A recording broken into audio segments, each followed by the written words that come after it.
राजा कृष्णदेव राय समय समय पर कारागृह का निरीक्षण करते रहते थे।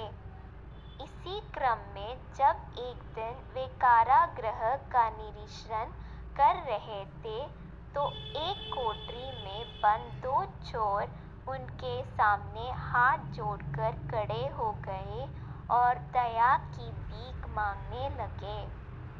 वे कहने लगे, महाराज, हम चोरी में माहिर हैं, चोरों के हर पैंतरे जानते हैं, राज्य के चोरों के बारे भी जानकारी रखते हैं।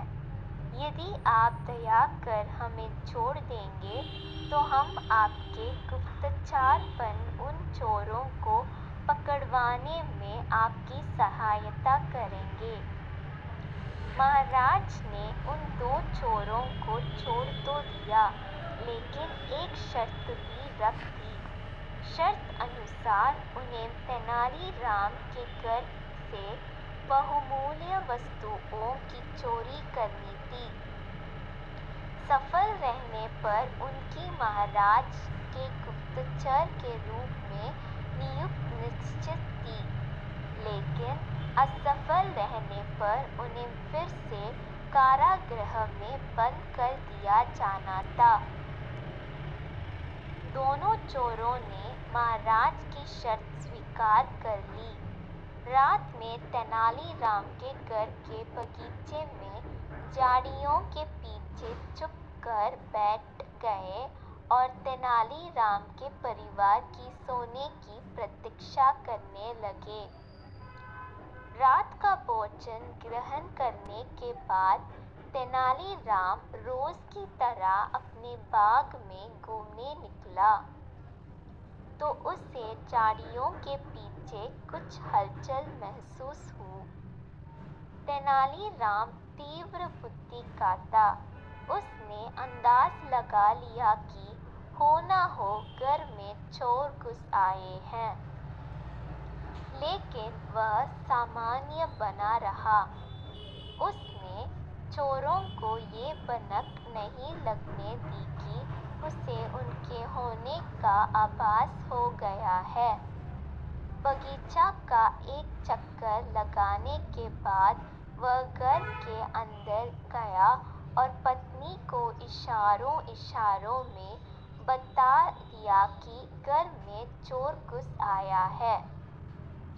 फिर चोरों की सुनाते हुए ऊंची आवाज में पत्नी से कहने लगा, सुनती हो, इन दिनों राज्य में चोरी की वारदात बढ़ गई है।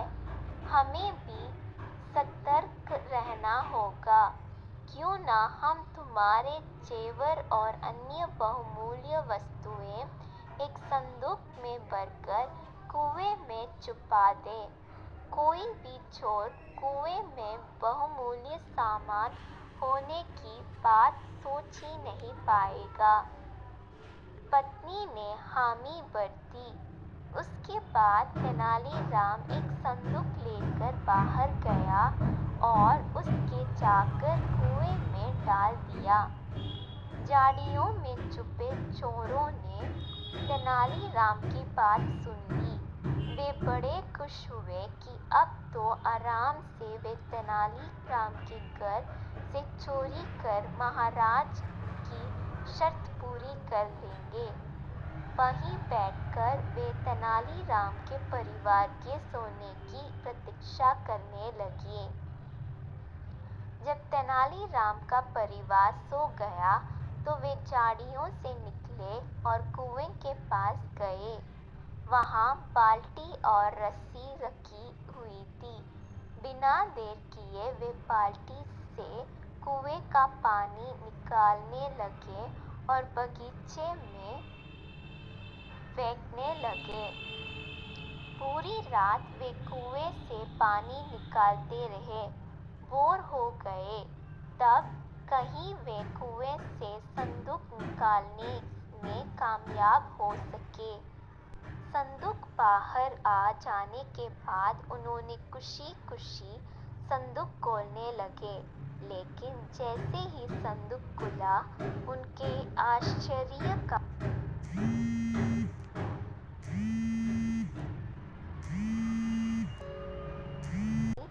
बलिक पत्थर भरे हुए थे। उन्हें समझते देर नहीं लगी कि वे तेनालीराम द्वारा मूर्ख बनाया जा चुके थे। तेनालीराम भी तब भी उठ चुका था। वह चोरों के पास गया और अपने बगीचे को सींचने के लिए धन्यवाद देने लगा। दोनों चोर बहुत शर्मिंदा हुए। तेनालीराम ने महाराज के सैनिकों को बुलवाया।